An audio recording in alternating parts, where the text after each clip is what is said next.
hello guys welcome back to my mini blog और एतिया राति 12टा बाजिसे আগষ্টৰ 10 तारिख আজি আৰু এতিয়া গাৰ্লফ্ৰেণ্ডে মোক বাৰ্থডে উইশ কৰিলে উঠি গলো আৰু লগতে ৰাস্তাত অহা যোৱা কৰা গাড়ীবিলাকো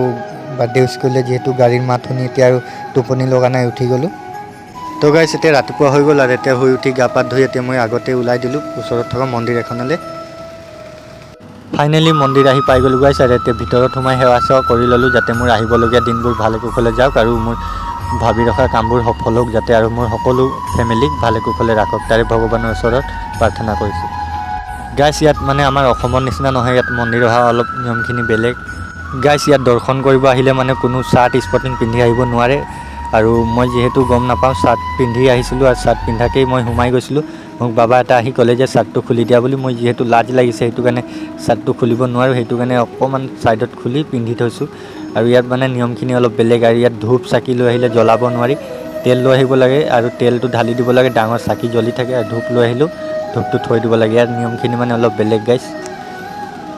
বাকি যি কি নহওক ৰাতিপুৱা টাইমত মন্দিৰ আহিলে মনটো ফ্ৰেছ হৈ যায় মন্দিৰৰ পৰা এতিয়া ওলাই দিলো গাইস আৰু এতিয়া গৈ আছো মই ৰুমলৈ আৰু আজিৰ ভিডিওটো ইমানেই আছিল যদি ভিডিওটো চাই আপোনালোকক ভাল লাগে লাইক কৰিব কমেন্ট কৰিব আৰু যদি ফলো কৰা নাই ফলো কৰি থব আৰু ইউটিউবত চাই আছে যদি সাবস্ক্ৰাইব কৰিব গাইস অলপ সাপোৰ্ট কৰিব গাইস মই ডেইলি ভিডিও দিবলৈ চেষ্টা কৰিম